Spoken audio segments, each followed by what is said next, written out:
She won't tell you she's losing interest. She'll just quietly stop trying and let you think it's your imagination.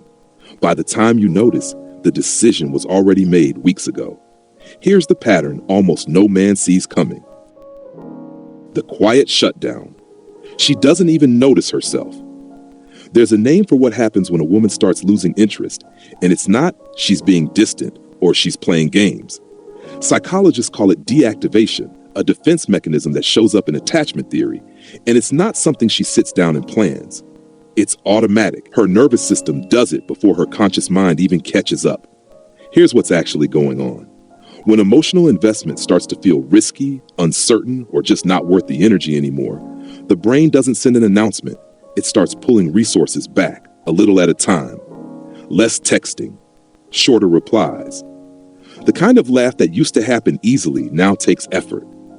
None of it feels like a decision to her. It feels like tiredness, like distraction, like nothing's wrong. But something is shifting underneath, and deactivation is the process doing it. This is where men get it wrong constantly. You feel the change, you're not imagining it, but you go looking for a single cause. A fight, a comment, something you did. And most of the time, there isn't one clean cause. It's cumulative. It's 100 small moments where the emotional cost started outweighing the emotional payoff. And her attachment system quietly downgraded the relationship's priority level without telling either of you. The mistake men make next is what actually accelerates the whole thing. You feel the distance, so you lean in harder. More texts, more check-ins, more "are we okay" conversations. From the outside, that looks like care. From the inside of a deactivating brain, it reads as pressure. And pressure is the one thing that speeds deactivation up instead of slowing it down. Here's what this means for you going forward. The coldness isn't a message. It's not a code you're supposed to crack in one conversation.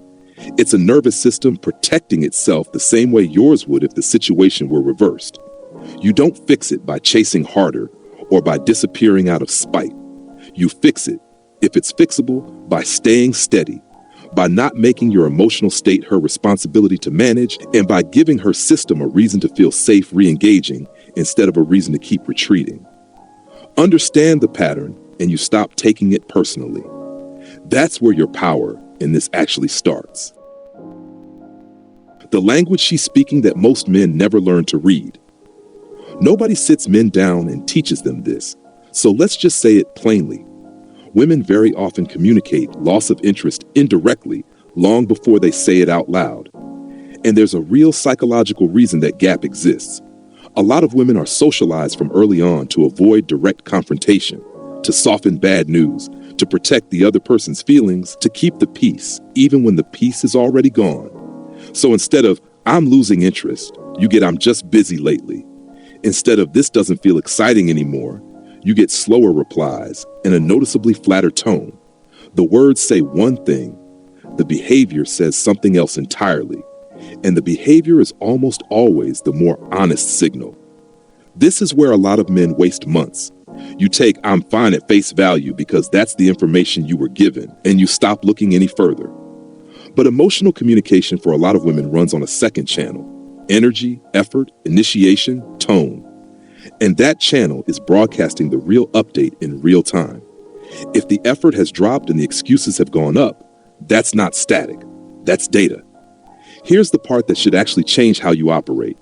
Learning to read that channel isn't manipulation, and it isn't mind games. It's just literacy. The same way you'd learn to read a market shift or a shift in a business partner's tone before they sent the memo, you can learn to read this.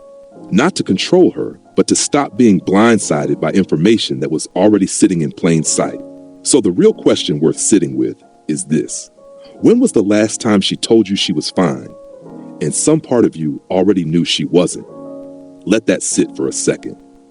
That gap between what she said and what you already sensed, that's the exact gap this insight is about. Once you start trusting that gap, instead of talking yourself out of it, you stop getting blindsided by endings you technically saw coming. The test running quietly in the background. Before a woman fully checks out, there's often a phase where, without ever naming it, she's watching how you handle the shift.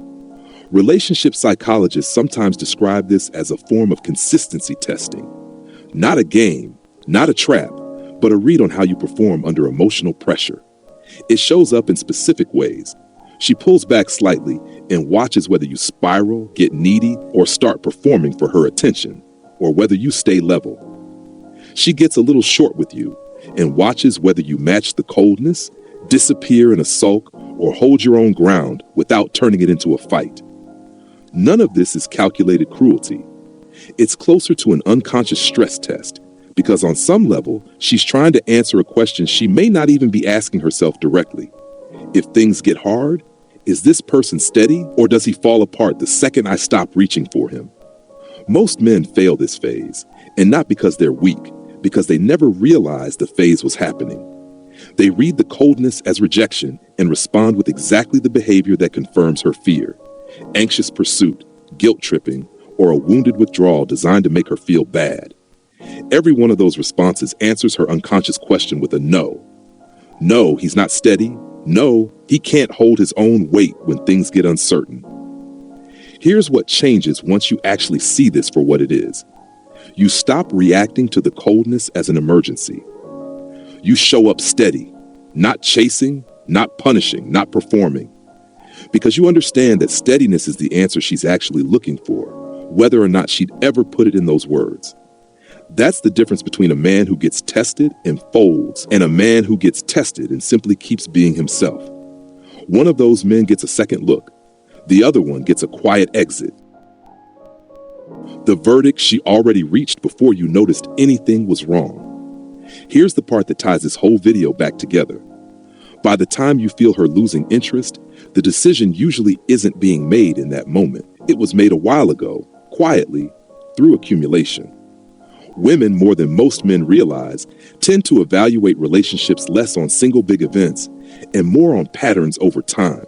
How you showed up on ordinary days, whether your actions lined up with your words across months, not just in the moments that mattered most. That silent tracking is happening constantly, in the background, whether either of you is aware of it or not. The withdrawal you're feeling right now isn't the start of the story. It's the closing paragraph of a conclusion that's been writing itself for a while. Go back to the hook. She won't tell you she's losing interest. She'll just quietly stop trying. Now you know why. The telling you part is almost irrelevant to her by that stage. The verdict was already reached.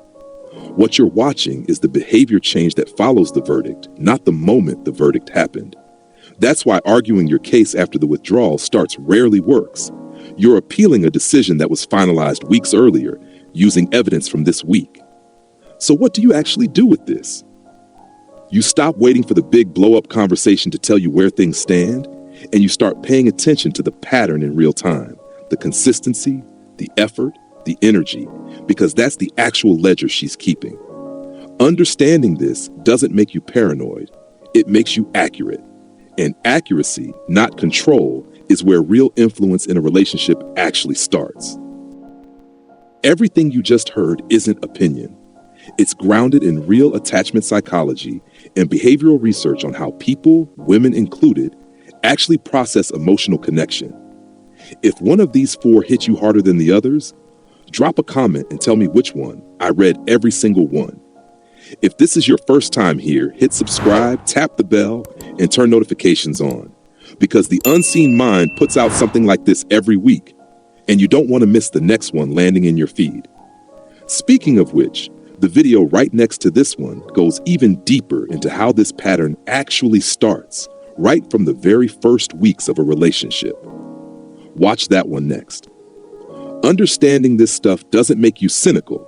It makes you someone who sees clearly instead of guessing. I'll see you back here soon.